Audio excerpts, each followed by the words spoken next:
राधे राधे। आप सभी दोस्तों को षठिला एकादशी की बहुत बहुत शुभकामनाएं और मेरा प्यार भरा नमस्कार। दोस्तों, पंचांग के अनुसार माघ मास के कृष्ण पक्ष की एकादशी तिथि को षठिला एकादशी का व्रत रखा जाता है। षठिला एकादशी के दिन भगवान विष्णु की विधिपूर्वक पूजा की जाती है और व्रत रखा जाता है। इस व्रत को करने से पुण्य लाभ होते हैं, मनोकामनाएं पूरी होती हैं और भगवान विष्णु की कृपा से मृत्यु के बाद मोक्ष की प्राप्ति होती है। षठिला एकादशी की पूजा अन्य एकादशी से थोड़ी अलग होती है। इसके लिए आपको थोड़ी अलग सी पूजा सामग्री की आवश्यकता पड़ेगी। ऐसे में इस पूजा सामग्री की आपको जानकारी होनी चाहिए। साथ ही षठिला एकादशी के दिन भगवान विष्णु की पूजा के नियम भी कुछ अलग से होते हैं और षठिला एकादशी के नियम भी अलग होते हैं। तो आइए जानते हैं षठिला एकादशी के दिन हमें कौन कौन सी पूजा सामग्री की आवश्यकता होगी। उसको आप पहले से ही मंगा करके रख लीजिए और साथ में जानेंगे षठिला एकादशी पर भगवान विष्णु की पूजा के नियम के साथ एकादशी के व्रत नियम भी। तो पहले जानते हैं षठिला एकादशी की पूजन सामग्री। षठिला एकादशी की पूजा के लिए आपको चाहिए होगी भगवान श्री विष्णु जी का चित्र अथवा मूर्ति, दोनों में से कोई भी एक चीज, और पुष्प, साथ में पुष्प माला, नारियल और सुपारी, अनार और आंवला। इसके साथ ही लौंग और बेर, अन्य जो फल चाहिए होंगे वो सभी मौसमी फल जो बाजार में उपलब्ध हों। इसके अलावा धूप, अगरबत्ती और कपूर चाहिए होगी। एक दीप चाहिए होगा और गाय का देसी घी। इसके साथ ही चाहिए होगा पंचामृत, जो कि कच्चा दूध, दही, घी, शहद और शक्कर का मिश्रण होता है।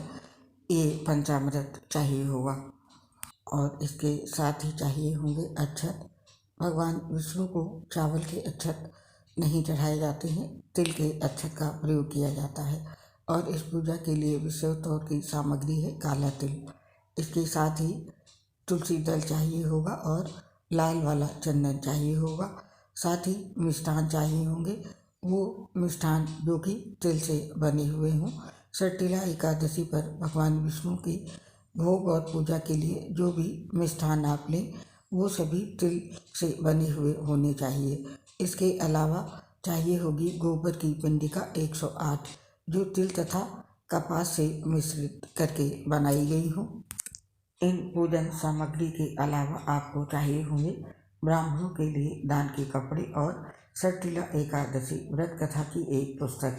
और अब जानते हैं षठिला एकादशी पर भगवान विष्णु की पूजा करते समय हमें कौन से नियमों का पालन करना है, किन बातों का विशेष ध्यान रखना है। तो धार्मिक मान्यता के अनुसार षठिला एकादशी पर भगवान विष्णु की पूजा में तिल का प्रयोग करना अनिवार्य होता है। इस दिन पूजा में भगवान को तिल या तिल से बने मिष्ठान आदि का भोग जरूर लगाएं और साथ ही षठिला एकादशी की पूजा में इससे संबंधित व्रत कथा जरूर पढ़ें या सुने। व्रत कथा के पाठ के साथ ही व्रत का पुण्य फल प्राप्त होता है और षठिला एकादशी की पूजा में तिल का प्रयोग महत्वपूर्ण माना गया है। आप इस दिन तिल से स्नान करने, उपटन लगाने, पानी में डालकर पीने और दान करने के लिए तिल का प्रयोग कर सकते हैं। इसके साथ ही षठिला एकादशी की पूजा में तिल से हवन जरूर करना चाहिए। इसे बहुत ही शुभ माना गया है और षठिला एकादशी और सभी एकादशी में भगवान विष्णु की पूजा करते समय तुलसी दल या तुलसी का पत्ता जरूर अर्पित करें। मान्यता है कि तुलसी के बिना भगवान विष्णु जी की कोई भी पूजा अधूरी मानी जाती है और साथ ही एकादशी के दिन भगवान विष्णु की पूजा के साथ ही माता लक्ष्मी की भी पूजा करनी चाहिए। तो ये थे षठिला एकादशी पर भगवान विष्णु की पूजा करने के नियम। और अब जानते हैं षठिला एकादशी व्रत के नियमों के बारे में। दशमी के दिन से ही षठिला एकादशी का व्रत प्रारंभ हो जाता है, जो कि पारण के समय तक जारी रहता है। स्नान आदि नित्य क्रिया से निवृत्त होकर सब देवताओं के देव श्री भगवान का पूजन करें और एकादशी व्रत धारण करें। इस व्रत में रात्रि को जागरण करना चाहिए। इंद्रियों को वश में करके काम, क्रोध, लोभ, मोह, अहंकार, ईर्ष्या तथा द्वेष आदि का त्याग कर भगवान का स्मरण करना चाहिए। और इस दिन किसी भी रूप में चावल ग्रहण नहीं किया जाता है। इस बात का विशेष रूप से ध्यान रखना है कि किसी भी तरह से किसी भी रूप में चावल का प्रयोग ना करें। और इस दिन तिल स्नान, तिल का उपटन, तिल का हवन, तिल का तर्पण, तिल का भोजन और तिलों का दान, ये तिल के 6 प्रकार हैं। इनके प्रयोग के कारण ये षष्ठीला एकादशी कहलाती है तथा इसका बहुत पुण्य मिलता है। तो इन तिल के प्रयोग जरूर करें। और एकादशी के दिन तुलसी को जल अर्पित नहीं करना चाहिए और न ही उसे छूना चाहिए।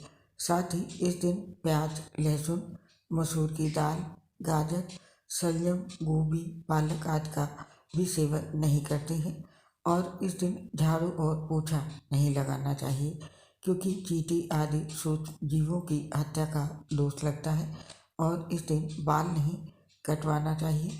साथ ही इस दिन लकड़ी का दातून ना करें।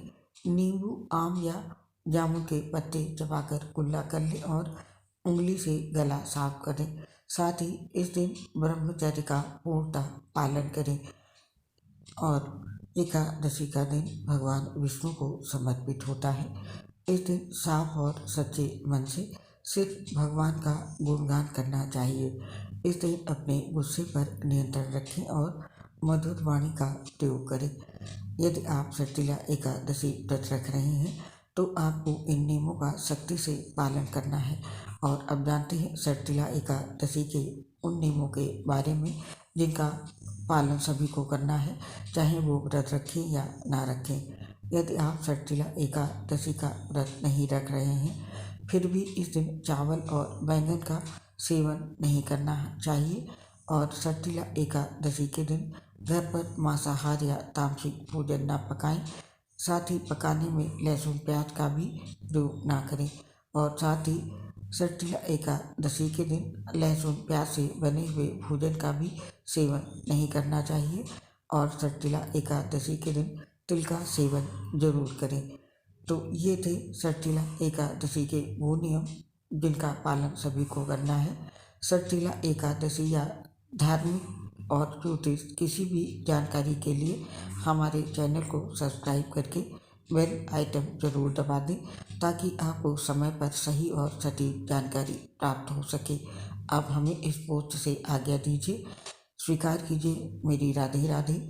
आप और आपके पूरे परिवार पर भगवान विष्णु, माता लक्ष्मी का आशीर्वाद सदैव बना रहे। दोस्तों, हम आपसे अपनी एक प्रॉब्लम शेयर कर रहे हैं। हम लीवर सोसिस सहित कई गंभीर बीमारी से पीड़ित हैं जिसकी वजह से पोस्ट बनाते समय बहुत दिक्कत होती है। सांस फूलती है तो आवाज़ क्लियर नहीं आती है। इसके लिए हमें क्षमा कर दें और अपना सहयोग हमारे साथ बनाए रखें। उम्मीद है अपना साथ आप हमें अवश्य देंगे। आप सभी का हृदय से बहुत बहुत धन्यवाद। जय श्री राधे कृष्ण, राधे राधे।